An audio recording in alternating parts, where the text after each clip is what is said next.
जैसा कि last episode में देखा था, मैक्स प्रोफेसर पार्क से पूछता है, प्रोफेसर पार्क बकरे, मुझे तुमसे एक जरूरी बात पूछनी है। आखिर तुम अपनी लैब में ऐसा भी क्या कर रहे थे जिससे तुम ऐसे दिखने लग गए हो। प्रोफेसर पार्क मैक्स को बताता है कि जब हमने पहली बार मॉन्स्टरों के साथ में फ्यूजन का टेस्ट किया, उसका जो पहला टेस्ट सब्जेक्ट है वो और कोई नहीं बल्कि मैं खुद था। मैंने ऐसा इसलिए किया कि मुझे लगा कि जो लोग अवेकन होकर हंटर बन चुके हैं वही लोग उस पोर्टल के अंदर जो मॉन्स्टर रहते हैं उनसे फाइट करने के लिए काफी नहीं है। इसलिए मैंने अपने असिस्टेंट के साथ में मिलकर मॉन्स्टरों और इंसानों का फ्यूजन के लिए एक्सपेरिमेंट किया, जिसमें मैंने एक टर्मिनल बीमारी को डायग्नोज किया है। हमारी नींद का गोल ये है कि वो हमारी लाइफ को लंबा करना चाहती है, लेकिन हमारा गोल ये है कि हम अपनी बॉडी को और भी ज्यादा स्ट्रॉन्ग बनाना चाहती है। लेकिन हम इस एक्सपेरिमेंट में फेल हो गए, और अगर हम अपने एक्सपेरिमेंट के अंदर फेल हो जाते हैं तो मैंने इसे ऑटोमेटिकली हाइबरनेट करने के लिए कॉन्फ़िगर किया था। लेकिन तभी प्रोफेसर पार्क की बात सुनकर चानहो बोलता है, लेकिन एक सेकंड, अभी आपने अपने ऊपर जो एक्सपेरिमेंट कर रखा है क्या ये कम्प्लीटली एक्सपेरिमेंट नहीं है।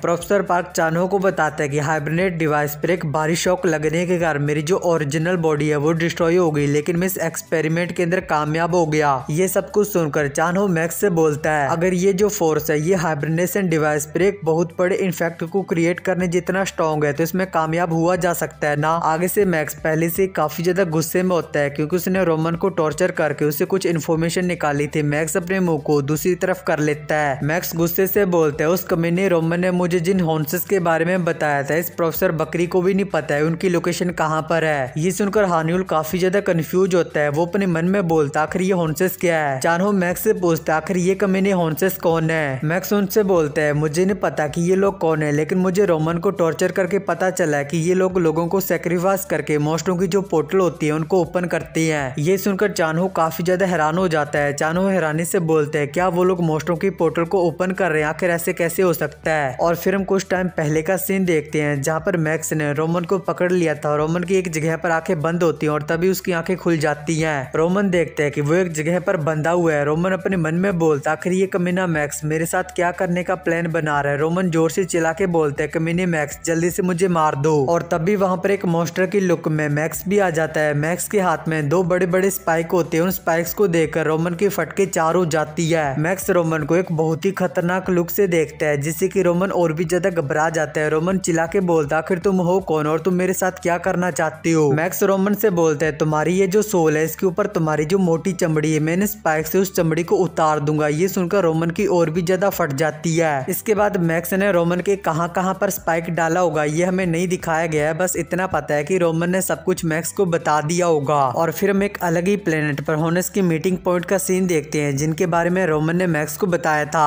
वहां पर 4 होनस बैठे होते हैं। उनमें से ईस्टर्न एल्हेम बोलता है, ईस्ट की साइड में एक अनएक्सपेक्टेड सा कांड हुआ है। ये सुनकर नॉर्थ वॉल्कस बोलता है, क्या कांड हुआ, आखिर तुम्हारे कहने का क्या मतलब है। वेस्टर्न करीना बोलती है, मैंने सुना है कि जापानी सेंटर ने हाल ही में एक हाई लेवल की पोर्टल के ऊपर अटैक करके उसे क्लियर कर दिया है। लेकिन तभी वहां पर साउथ अजार बोलता है, तुम लोगों को जो कुछ भी बोलना है वो जल्दी से बोल दो, मैं भूख के कारण मरा जा रहा हूँ, मुझे बहुत ज्यादा भूख लगी है। एल्हेम बोलता है, मैंने कोरिया में जिन 2 लोगों को अपनी अथॉरिटी और अपनी डोमेंशन दी थी मैंने उन लोगों को खो दिया है। वॉल्कस बोलते हैं, क्या तुमने जिन 2 लोगों को डोमेंशन दी थी वो लोग मारे गए क्या, कोरिया में कोई इतना ज्यादा पावरफुल बंदा है जो उनको मार सकता है। एल्हेम बोलते हैं, मैं तुम लोगों से ये रिक्वेस्ट करना चाहता हूँ कि हाई ग्रेड के डोमेंशन लेने वाले को उस बंदे से डील करने के लिए भेजा जाए जिसने मेरे डोमेंशन लेने वाले बंदों को मारा है। अजार गुस्से से बोलता है, हम लोगों को ऐसा करने की कोई भी जरूरत नहीं है, मैं खुद ही उसे संभाल लूंगा। एल्हेम अजार से बोलते हैं, अजार तुम्हें ऐसा क्यों लगता है कि मैं इस बंदे के खिलाफ खुद कोई मूव क्यों नहीं ले रहा हूँ। ये सुनकर अजार कंफ्यूज हो जाता है। अजार हंसते हुए बोलते हैं, कहीं तुम मुझसे ये तो नहीं कहना चाहते कि वो ओरा यूजर अवेकन में उनसे हार जाऊंगा। ये सुनकर एल्हेम अजार को बताते हैं कि मेरे डोमेशन लेने वाले बंदों को जिसने भी मारा है वो कोई ओरा यूजर अवेकन यानी कि हंटर नहीं है। ये सुनकर वॉल्कस, करीना और अजार एकदम से ही बहुत ज्यादा हैरान हो जाती है। इसके बाद सीन चेंज होता है। हम चीफ और ब्रांच मैनेजर को देखते हैं। चीफ ब्रांच मैनेजर से बोलते हैं, तो तुम्हारे कहने का ये मतलब है एक होनस नाम का ग्रुप है जो लोगों को किडनैप करके उनको सेक्रीफाइस करके मॉन्स्टरों वाली पोर्टलों को ओपन करती है। आगे से ब्रांच मैनेजर बोलता है, आपने बिल्कुल सही बोला चीफ, ऐसा मेरा कहना नहीं बल्कि हंटर मैक्स का कहना है। ये सुनकर चीफ और भी ज्यादा हैरान हो जाता है। चीफ बोलता, अगर इस चीज के बारे में किसी और को पता चला तो एक बहुत बड़ा हंगामा हो जाएगा, और अगर इसके बारे में मीडिया को पता चल जाएगा तो ये और भी ज्यादा डिफिकल्ट हो जाएगा, इसलिए तुम इस चीज पर सीक्रेटली की होम को इन्वेस्टिगेट करने के लिए बोल दो। तो ब्रांच मैनेजर बोलता है, ठीक है, और मेरा क्या है, मुझे क्या करना चाहिए। इसके बाद सीन चेंज होता है। हम उस प्रिजन का सीन देखते हैं जिस प्रिजन के अंदर सियोल क्लैन के लीडर हुआंग जुन को कैद किया गया था। तो फाइनली सियोल क्लैन का लीडर हुआंग जुन भी उस प्रिजन से आजाद हो जाता है और वो सूट बूट पहनकर उस प्रिजन के सामने खड़ा होता है। और तभी हुआंग जुन को अपने पीछे एक आवाज सुनाई देती है। तो वो अपने पीछे की तरफ देखता है तो उसके पीछे जिमी होती है। जिमी हुआंग जुन को देखकर काफी ज्यादा इमोशनल हो जाती है। हुआंग जुन जिमी से बोलते हैं तुमने अपना बेस्ट ट्राई किया, चलो जाकर टोफू खाते हैं जिसके अंदर हमें भर भर के सोयाबीन मिलेगा। जिमी बोलती है ठीक है, लेकिन आपको तो सोयाबीन से एलर्जी, और वो दोनों इस बात पर हंसने लग जाती हैं। इसके बाद जिमी हुआंग जुन से बोलती है लीडर यहाँ पर एक ऐसा बंदा है जिससे कि आपको मिलना चाहिए। ये सुनकर हुआंग जुन कंफ्यूज हो जाता है और फिर वहाँ पर एक गाड़ी में प्रोफेसर पार्क भी आ जाता है। प्रोफेसर पार्क हुआंग जुन से बोलता है तुम्हारा क्या हाल चाल है, क्या तुमने मुझे पहचाना नहीं, मैं प्रोफेसर पार्क हूँ। सियोल क्लैन का लीडर हुआंग जुन प्रोफेसर पार्क को इस हालत में देखकर बहुत ही ज्यादा हैरान हो जाता है। हुआंग जुन चिल्ला के बोलता है ये तो क्रेजी है, मुझे पता था कि तुम एक न एक दिन कोई प्रॉब्लम क्रिएट करोगे, लेकिन ये सब क्या है। प्रोफेसर पार्क बोलता है मुझे खुद इसके बारे में नहीं पता है, पहले तुम गाड़ी में आकर बैठ जाओ। और फिर वो तीनों उस गाड़ी के अंदर बैठ जाती है। गाड़ी में बैठने के बाद हुआंग जुन प्रोफेसर पार्क से बोलता है यार ये तो पागलपन है, मैंने कभी नहीं सोचा था कि तुम्हारा एंड इस तरह होगा। प्रोफेसर पार्क बोलता है चिल्लाना बंद करो, मैंने पहले ही बहुत कुछ सह लिया है। इसके बाद ये दोनों आपस में काफी सारी बकचोदी करते हैं जो कि किसी भी काम की नहीं है। इन दोनों की बकचोदी को सुनकर जिमी अपने मन में बोलती है इन दोनों की बातों को सुनकर ये तो पता चल रहा है कि ये कितने ज्यादा पक्के दोस्त हैं। इसके बाद सीन चेंज होता है, हम किसी दूसरी जगह का सीन देखते हैं जहाँ पर एक लड़की जल्दी जल्दी में जा रही होती है और तभी उस लड़की को एक आवाज सुनाई देती है आखिर तुम इतनी जल्दी जल्दी में कहाँ पर जा रही हो। उसे सुनकर वो लड़की काफी ज्यादा घबरा जाती है और तभी उसके सामने एक बंदा आ जाता है और इस बंदे को हमने पहले के एपिसोड में भी देख रखा है। इसने पहले भी एक लड़की को रात के अंधेरे में मार दिया था। वो लड़की उस बंदे को देखकर बोलती है आखिर तुम कौन हो और तुम क्या करना चाहते हो। तो ये सुनकर वो बंदा स्माइल करने लग जाता है, लेकिन तभी उसे वहां पर कुछ फील होता है। उसके ऊपर अचानक से एक बंदा अपने डैगर से अटैक कर देता है। तो वो उसके अटैक को डॉज करके पीछे की तरफ हो जाता है और हम देखते हैं कि ये अटैक करने वाला बंदा हाउजून होता है। हाउजून अपने साथ वाली लड़की से बोलते हैं तो फाइनली हम दोनों ने साथ में मिलकर उस क्रिमिनल को ढूंढ लिया जो रात के अंधेरे में लोगों को किडनैप करता है। मिजी तुम यहाँ से चली जाओ और टीम लीडर की होंग को मेरी हेल्प करने के लिए बोल देना। तो ये सुनकर वो लड़की जिसका नाम मिजी है वो बोलती है ठीक है। ये बोलकर वो वहाँ से चली जाती है। इन दोनों की बातें सुनकर वो क्रिमिनल बोलता है अच्छा तो ये तुम दोनों का एक ट्रैप था, और क्या तुम वही हंटर नहीं हो जिसने होंगमा क्लैन के लीडर ली को मारा था। तुमने बहुत अच्छा काम किया, इसलिए तुम्हारा बहुत ज्यादा थैंक यू। हाउजून उस क्रिमिनल को देखकर अपने मन में बोलता आखिर ये बंदा इतना ज्यादा रिलैक्स कैसे और इसने मेरे अटैक को इतनी आसानी से डॉज कैसे कर लिया। लेकिन इसकी बातों से ये तो पता चल रहा है कि ये कमीना उस कमीने ली के साथ था। ये सोचकर हाउजून बहुत ही स्पीड से मूव करता है और वो अपने ऑरा को रिलीज करते हुए उस क्रिमिनल के ऊपर अटैक करते हुए बोलता है उस कमीने ली को मेरे ही हाथों से मरना चाहिए था।